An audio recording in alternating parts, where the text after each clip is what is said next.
Well, sorry, no goalkeeper ever wants to concede goals, so I guess 3 away from home. It's been a pretty quiet bus journey home. Yeah, we were a little bit disappointed with how we performed on Saturday, especially off the back of quite a good run of fixtures the past 4 games.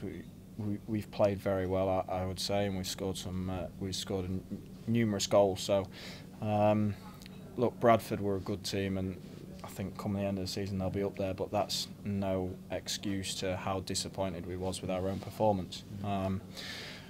Good that we've had a full week on the training ground to kind of come back from that and work on little bits. It's always it's always tough to have a lot of games in a row to be able to do stuff on the training ground, but then you have the spin of it that there's always a game next to get rid of that feeling. So yeah, we were disappointed, but we need to make sure we come back on Saturday, and if we get a victory on Saturday, then the points tally after the amount of games is reasonable. Yeah, and I guess as a relatively new face, you got used to playing behind Tom and Ryan, and then having that changed round. Does that make much of a difference, that relationship between the central defenders and your goalkeeper?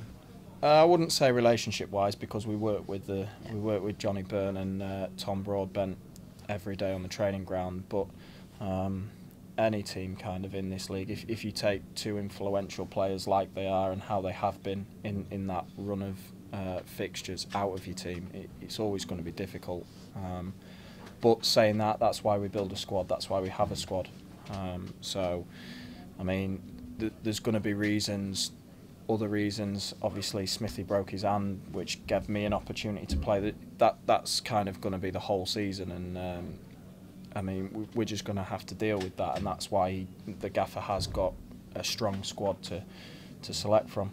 You mentioned that yourself. Obviously, you've been playing the last few games. You feel like you're more settled into it, because it's one thing coming to a new club and you desperately want to get out there and show people what you can do, don't you?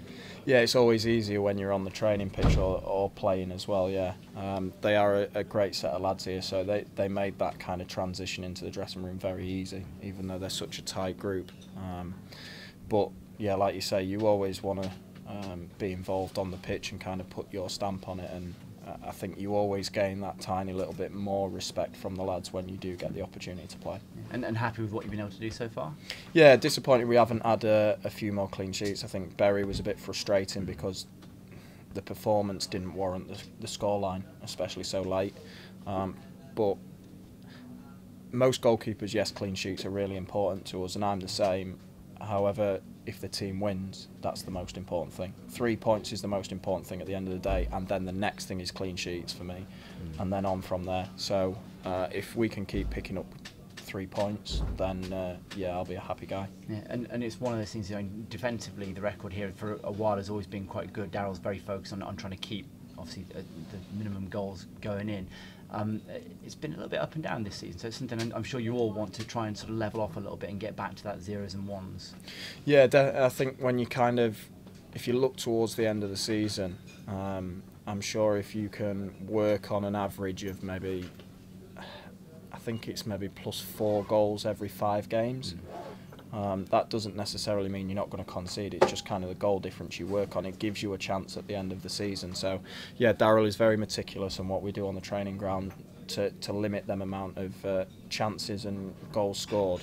But he's very open to the fact that within games at some points you have to take calculated risks to score goals to try and win the games.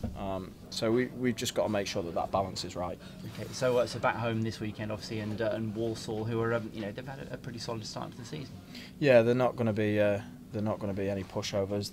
They're used to this league. They're experienced within this league, and I wouldn't say they're predictable, but you know what you're going to get from them. It is going to be a tough game. They're going to come here and they'll try and impose their style of football on the game, and we've just got to make sure that we impose our style and how we want to play, especially at home. The lads are very aware, and I've become aware more so from them since I've come in, the record at home, and that we are really strong at home up to now, but we've got to make sure we don't take that for granted and we continue that record, and the only way we can do that is by starting off with the hard work and then the quality that is within the squad will shine through. Okay, and just finally, how have you found playing at the Mem? It's been, again, as usual, pretty good attendance, isn't it? It can get pretty noisy out there. Yeah, the fans have been fantastic. I think as well, away from home, I think that's important to kind of speak about as well, because they do travel very well, but the atmosphere at home is very good. I can remember coming here with a few different clubs, more so the Oxford game, where it was a really volatile atmosphere, and it was kind of like it was almost kind of a championship atmosphere at a League One, League Two game. And the fixtures we've had up to now, the fans have been brilliant. So yeah, it's a great atmosphere to play in, and with their backing, it makes it a daunting place to come and play football.